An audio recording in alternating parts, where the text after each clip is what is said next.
Hello everyone, today I'm looking at Prince of Persia, Warrior Within. So this is one of the Prince of Persia games I actually really kind of enjoy. I don't know why. Maybe because the prince is just looking really emo in this one and edgy like Shadow the Hedgehog or something. But yeah, I really like this tone of game. I don't know, I was thinking of like Jak and Daxter, where you have kind of a very wholesome first game, and then the second one is like, oh, I'm evil now. I don't care about my mom and dad or my bedtime. I don't know. I'm a sucker for those kind of character arcs where you become more of an anti-hero.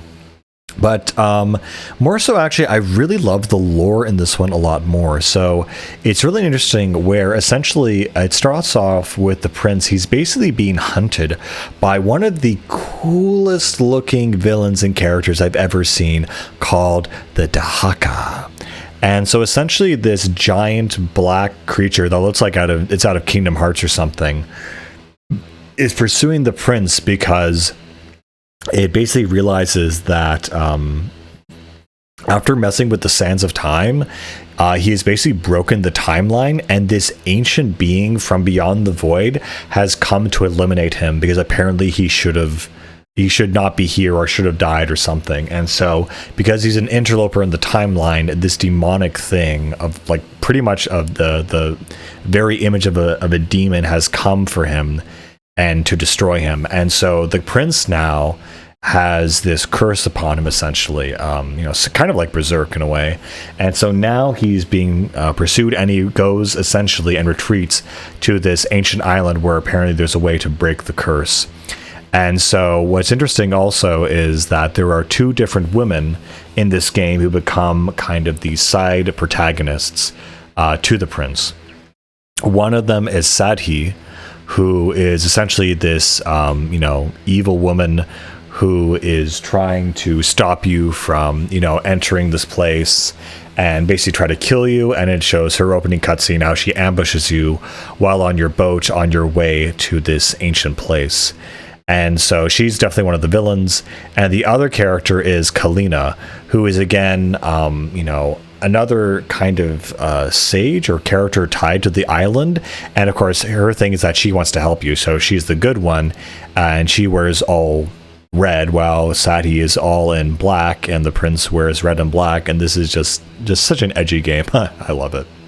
And basically the way the story goes is that there's several different blades the prince equips and unlocks. And basically I did play the game initially, and I actually got the bad ending, essentially where you become one with the Dahaka or something, and Sadhi basically, kills Kalina. But what you have to do is you have to get the final blade, which is called like the water blade or something. And by having that item in your inventory, you're actually able to defeat Sadhi and able to save Kalina. And she helps you to defeat the Dahaka, essentially, and you defy your fate. Besides that, the combat feels kind of more or less the same. Fortunately, the weird bloom effect is kind of toned down and gone in this game. I really like the designs of the enemies. They're a lot more interesting to fight in this game than in Sands of Time. They kind of have a crow aesthetic to them. A lot of them kind of have this very floaty, mystical kind of effect, how they seem to be almost ethereal, while some of them are definitely flesh and blood. And there's definitely more blood in this game. Even though you're fighting pretty supernatural creatures, it does show up here and there. And yeah, another mechanic that I think that is new to this one over the original was that there are these tapestries or giant pieces of standards that essentially you can dag your dagger into, and you can basically ride them down by stabbing into them. Another big change in this game is that the game has kind of been reformatted into kind of a hub world kind of mode. You kind of start in the main sector, and then you go across the different areas of the game itself into new locations. And by doing so, there's multiple different objectives that take place at different areas of the map. and you're able to travel essentially between them. There is no fast travel though, and so you just have to remember which way to go.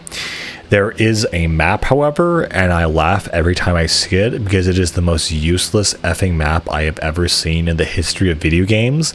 It is literally a JPEG with no lines. It is a JPEG of like the fortress and like a shining icon where the prince is roughly in that area.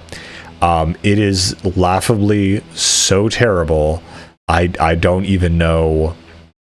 Like, even if you looked at it, be like, okay, I have to get over to that section, I guess. But like, you just need to memorize the map. Like, it's almost better if they did no map at all, because it's so hilariously bad the way they did it. Anyway, the game is still cut up into platforming, cutscene, combat, and it basically works in that loop for most of the game. Again, the story is a little bit darker, a little more interesting in this game, and I do enjoy that overall. And the prince, again, just kind of looks more badass. You have also this dual-wielding weapon system, because you don't have the sword, or the dagger of time, rather. You can pick up enemy weapons and basically use them as other fighting materials, or even throw them as projectiles at enemies. So that's actually pretty cool. And so there definitely is a much more, I would say, combat focus in this game than the original.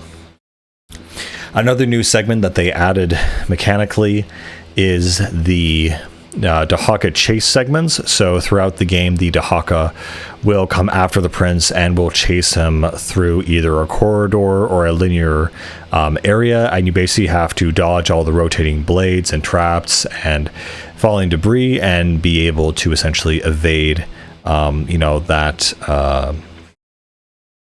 trial, essentially. What's also very common in this game, in this weird island fortress, is there are a lot